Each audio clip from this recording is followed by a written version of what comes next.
Welcome back to another cult horror movie review. After I finally saw the original The Fly, which I can't review unfortunately because I couldn't find any copy on the internet, I thought it interesting to rewatch the remake from 1986, which I saw before actually seeing the original, and it's probably David Cronenberg's best movie. But just before we get going, if there's a cult horror movie you'd like me to review, just leave me a comment down below, and don't forget to like this video and subscribe to never miss out on another bad movie review every Friday and cult horror movie review every Tuesday.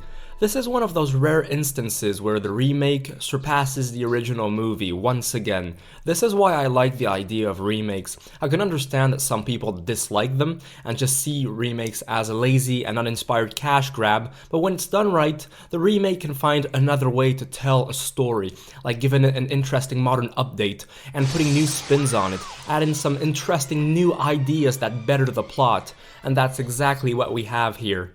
While the one from 1958 was good, there's no denying that, this version elevates the story by adding way better character development and way better special effects. During the second half, that's where we see David Cronenberg's signature body horror style in full effect. Instead of instantly turning into a man-sized fly, like in the first Fly, here Jeff Goldblum's character gradually becomes that human-insect hybrid, slowly turning into this repugnant monster. You can tell that a lot of work went into the effects.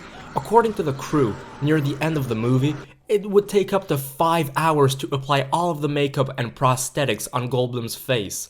In fact, I found out that The Fly won an Academy Award in 1986 for Best Makeup Effects in a Movie. I can say that it was worthy of that title. While the 50s version had Patricia Owens and Vincent Price, this remake has Goldblum and Geena Davis. Both of their characters have a very good chemistry.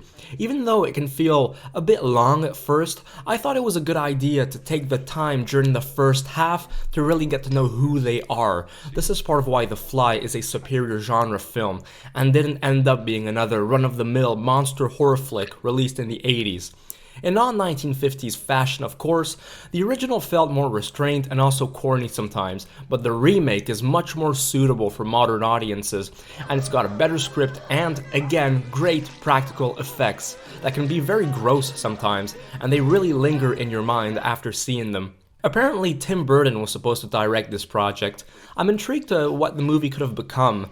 Maybe he would have toned down the scares or the gross factor, maybe he would have added a bit of humor in there. I don't know, but from the looks of the story and the script, this does look quite different than what Burton has been making for all these years. Anyways, all I can say is that The Fly is one of the best horror movie remakes out there, and I would definitely recommend it. It's a classic for sure.